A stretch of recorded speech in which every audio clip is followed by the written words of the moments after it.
سيد رئيس الجماعة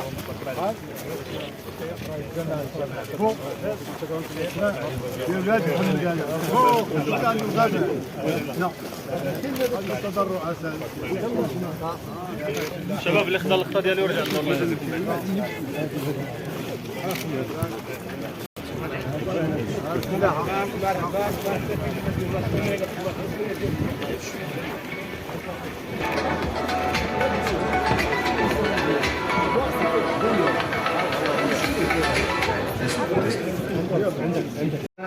الرحيم إنا فتحنا لك فتحا مبينا ليغفر لك الله ما تقدم من ذنبك وما تأخر ويتم نعمته. به تطمئن القلوب.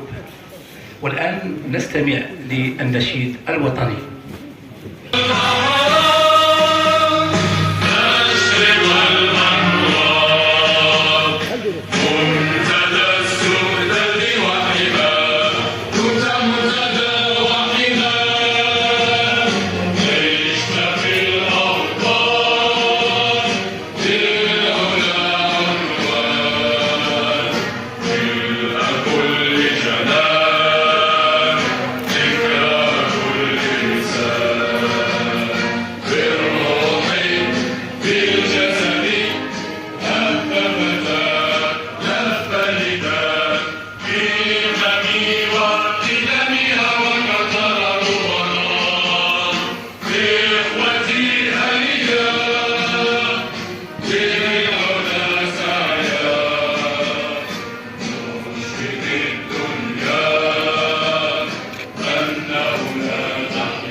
Monsieur le ministre.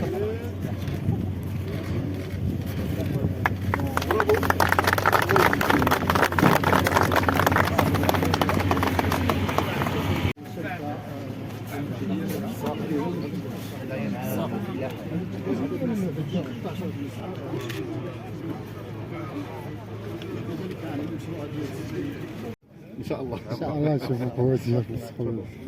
حسين رحاوي المدير الجهوي للفلاحه دار البيضاء السطات. اليوم السيد وزير الفلاحه عطى الانطلاقه ديال الموسم الفلاحي 2023 وعطاه انطلاقا لاقليم سطات. هذا الاقليم اللي كيتعرف كخزان ديال الحبوب، واللي الجهه ديالنا كتزرع ما يفوق 88 الف هكتار ديال الحبوب، واللي كتمكننا من انتاج واحد المنتوج ديال 25 مليون قنطار سنويا في سنه متوسطه.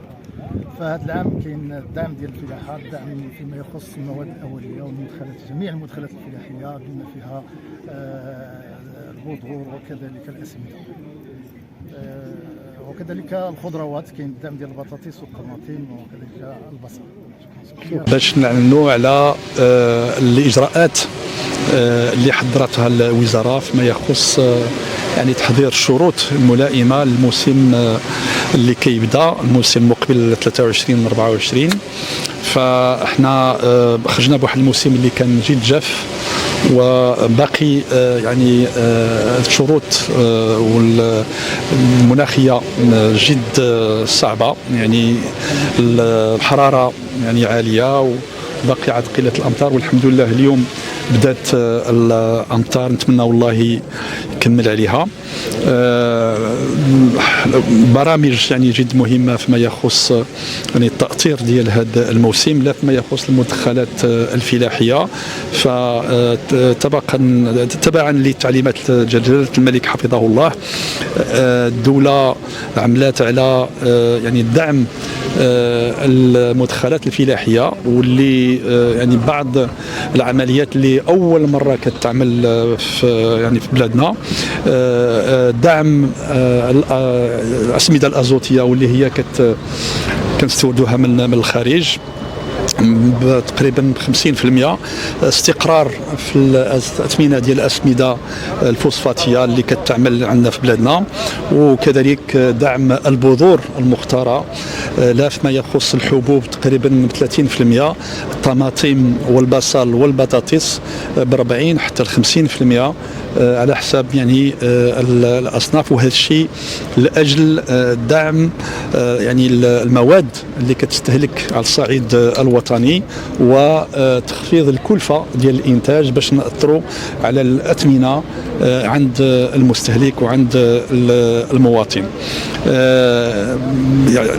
فيما يخص الاستثمار عندنا صندوق التنمية الفلاحية اللي فيه تحفيزات جد مهمة في إطار تنزيل استراتيجية الجيل الأخضر واللي انطلقت في 2020، وهذا الشيء طبقا لعقد البرامج اللي وقعناها مع الفيدراليات البيمهنية اللي هي 19 فيدراليه بمهنيه و19 يعني عقده برنامج، واللي كتعطينا الرؤيه من هنا ل 2030 بواحد الميزانيه اجماليه ديال 116 مليار ديال الدرهم خلال طول يعني المده ديال استراتيجيات ديال الجيل الاخضر.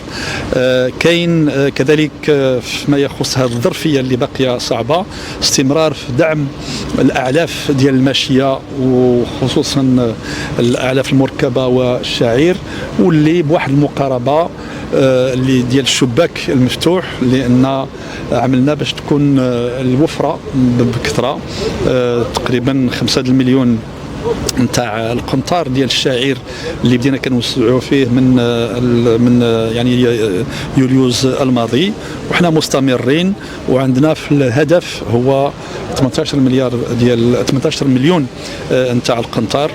وكذلك فيما يخص الاعلاف المركبه كميات مهمه واللي كتوجه خصوصا المنتجين ديال الحليب اللي منظمين يعني في تعاونيات وفي الفيدراليه البيمهنيه للحليب. شكرا. واخا هو تحسن شيئا ما بالنسبه للانتاج ديال السنه الماضيه، ولكن حتى هو السنه الماضيه كانت صعبه، فعندنا 1,000,000.07 نتاع طن ديال الانتاج الوطني. وفي هذا يعني الظرفيه لكل البلدان المنتجه للزيتون عندها نفس الاشكاليات، وخصوصا بلدان البحر الابيض المتوسط، فكان لازم باش ناخذوا يعني الاجراءات باش نحدوا من التصدير ويتقنن هذا التصدير، وما نسمحوا غير يعني الزيتون اللي متمن وطنيا، يعني اللي يكون في القراعي، ما يكونش داك الشيء ديال الفراك اللي كيتصدر وكيمشي حتى لبرا عاد كيتمن. وكان وهذا الشيء اللي بدينا في العمليه، وحتى وغادي كتبعوا واحد العمليه نتاع المراقبه الصحيه حتى على الصعيد الوطني باش داك الشيء اللي كيتكون مجموع وهذا خصو يتقنن ويكون يعني معلب. وهذا الشيء كننتظروا باش يكون عنده على الاقل واحد التاثير على الاستقرار ديال الاثمنه وباش تكون الحد من الارتفاع ديالها. شكرا.